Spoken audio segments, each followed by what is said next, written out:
ग्वालियर में फर्जी private nursing कॉलेजों का मामला पहले से ही सुर्खियों में है, लेकिन अब प्राइवेट कॉलेज संचालकों का डीएलएड यानी कि डिप्लोमा इन एलिमेंट्री एजुकेशन के प्रवेश में बड़ा घपला करने की तैयारी है। ये घोटाला पूरे मध्य प्रदेश में योजनाबद्ध ढंग से करने की तैयारी है। इसकी शिकायत मिलने पर अब सरकार भी चौकन्नी हो गई है। ऐसे 99 कॉलेज हैं जिन्होंने सरकार की नीति के तहत पहले चरण में किसी बच्चे को एडमिशन नहीं दिया। चौंकाने वाली बात यह कि इनमें से 76 ग्वालियर चंबल अंचल के हैं। इसी वजह से एमपी के स्टूडेंट्स को कॉलेज में एडमिशन नहीं मिल सका।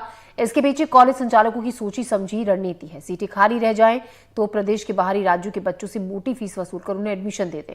एनडीटीवी के वरिष्ठ सहयोगी देवश्री मारे ने इस रिपोर्ट को कवर किया। देखिए खास रिपोर्ट। ये परिलक्षित करता है कि शिक्षा का इस तरीके से व्यवसायीकरण इन्होंने किया है कि स्थानीय बच्चों को प्रवेश न देकर ये वास्तव में बाहरी बच्चों को प्रवेश देना चाहते हैं, जिनसे अनधिकृत रूप से, अवैधानिक रूप से ये राशि इकट्ठी कर सके। हम माफिया शब्द का प्रयोग जो है आजकल दुर्भाग्य से शिक्षा के क्षेत्र में हमको करना पड़ रहा है, क्योंकि यही शिक्षा माफिया है जो बच्चों को उनके अधिकारों से वंचित कर रहा है और शिक्षा का जो है व्यवसायीकरण का ऐसा घिनौना रूप प्रस्तुत कर रहा है। हमारी ये मांग है कि इसकी सघन जांच की जाए और ऐसे महाविद्यालयों को, ऐसी संस्थाओं को ब्लैकलिस्ट कर दिया जाए ताकि बच्चों के भविष्य से ये भविष्य में खिलवाड़ न कर सके। हमारे साथ जो प्राइवेट कॉलेज एसोसिएशन है उसके अध्यक्ष कौशल यादव जी मौजूद हैं। हम उन्हीं से बात करते हैं कि आपका क्या कहना है इस मामले में। क्योंकि भाई साहब, इसमें क्या है, मध्य प्रदेश शासन द्वारा, राज्य शिक्षा केंद्र द्वारा काउंसलिंग एमपी ऑनलाइन के माध्यम से कराई जाती है और काउंसलिंग के माध्यम से छात्रों को प्रवेश दिया जाता है। तो जो छात्र एमपी ऑनलाइन में रजिस्ट्रेशन कराता है उसको, उस छात्र को कॉलेज में आके फीस सबमिट करके अपना दाखला रजिस्ट्रेट फाइनल कराना पड़ता है। कई छात्र ऐसे भी होते हैं, जैसे एक महाविद्यालय में 50 छात्र है, किसी महाविद्यालय में 100 छात्र है, तो शासन पूरे एडमिशन तो फर्स्ट राउंड में देता नहीं है। 50 छात्रों में से 15 छात्र आ रहे हैं अलॉटमेंट और 100 छात्रों में से करीब 22 से 25 के बीच में रेशो आया है।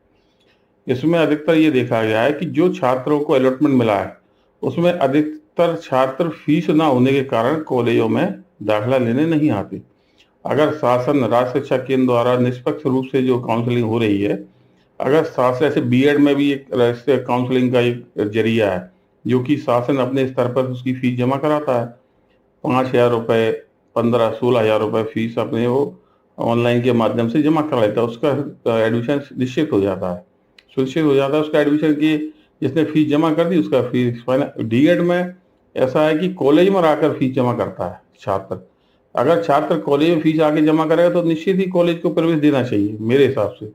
वैसे ऐसा देखा नहीं गया है कि अगर छात्र कॉलेज को फीस मिलेगी तो वो प्रवेश क्यों नहीं देगा।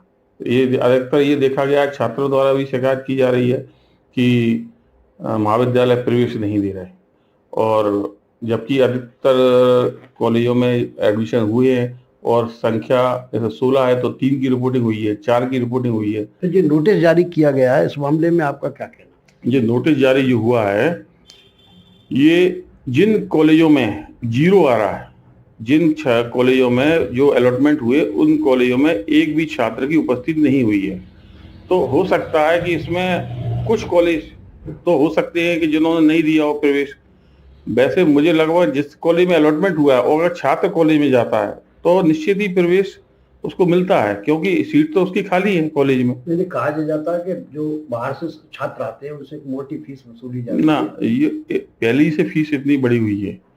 राज्य शिक्षा केंद्र माध्यमिक शिक्षा मंडल द्वारा फीस पहले ही से इतनी निर्धारित है कि इससे बढ़कर तो फीस मेरे हिसाब से कुछ हो नहीं सकती। तो ये थे कौशल यादव जी जो बता रहे थे। उनका दावा है कि अगर कोई स्टूडेंट फीस जमा करता है, कॉलेज में आता है, तो उसको प्रवेश नहीं दिया जाएगा, ऐसा संभव ही नहीं है। उनका कहना है कि फीस का स्ट्रक्चर पहले से ही यहाँ इतना बढ़ा हुआ है कि बच्चे अपनी यही फीस नहीं भर पाते हैं, तो फिर वो क्यों करेंगे। ग्वालियर से देव श्रीमाली, एनडीटीवी। मध्य प्रदेश में डीएलएड के ऐसे 95 कॉलेज छांटे गए हैं जिन कॉलेजों की प्रथम जो काउंसलिंग है वो पूरी हो चुकी है, लेकिन उसमें से उनमें जो है मध्य प्रदेश के कॉलेज बच्चों को एडमिशन मिलना चाहिए था, लेकिन उनमें एडमिशन नहीं मिला है। इनमें से ग्वालियर चंबल संभाग के 1, 2, 3, 4 नहीं बल्कि 76 कॉलेज हैं। 95 में 76 कॉलेज ग्वालियर चंबल संभाग के हैं जिनमें प्रथम राउंड की काउंसलिंग में एक भी बच्चे की एंट्री नहीं हुई है और इसकी शिकायत की गई तो अब उसकी जांच शुरू हुई है। इस मामले में जो एजुकेशनिस्ट हैं उनका कहना यह है कि ये शिक्षा के व्यवसायीकरण का नतीजा है कि वो जो कॉलेज प्रबंधन है अब बच्चों के भविष्य को ध्यान में नहीं रख रहे और इससे मध्य प्रदेश के बच्चों का भविष्य एकदम खतरे में पड़ रहा है। जबकि जो कॉलेज एसोसिएशन है वो उनका कहना यह है, जो निजी कॉलेज चलाने वालों की एक एसोसिएशन है, उनका कहना ये है कि ये आरोप एकदम निराधार है। बच्चे फीस के कारण जो है कॉलेज में आ ही नहीं रहे हैं, जब वो आएंगे नहीं तो हम एडमिशन कैसे देंगे। लेकिन ये एक बड़े घोटाले का संकेत है जिसका खुलासा खुद राज्य शिक्षा केंद्र ने किया है और इसकी अभी जांच चल रही है और 19 जून तक नोटिस का जवाब मांगा गया है। अब देखते हैं कि इसके आगे की कार्रवाई क्या होती है। ग्वालियर से देव श्रीमाली, एनडीटीवी।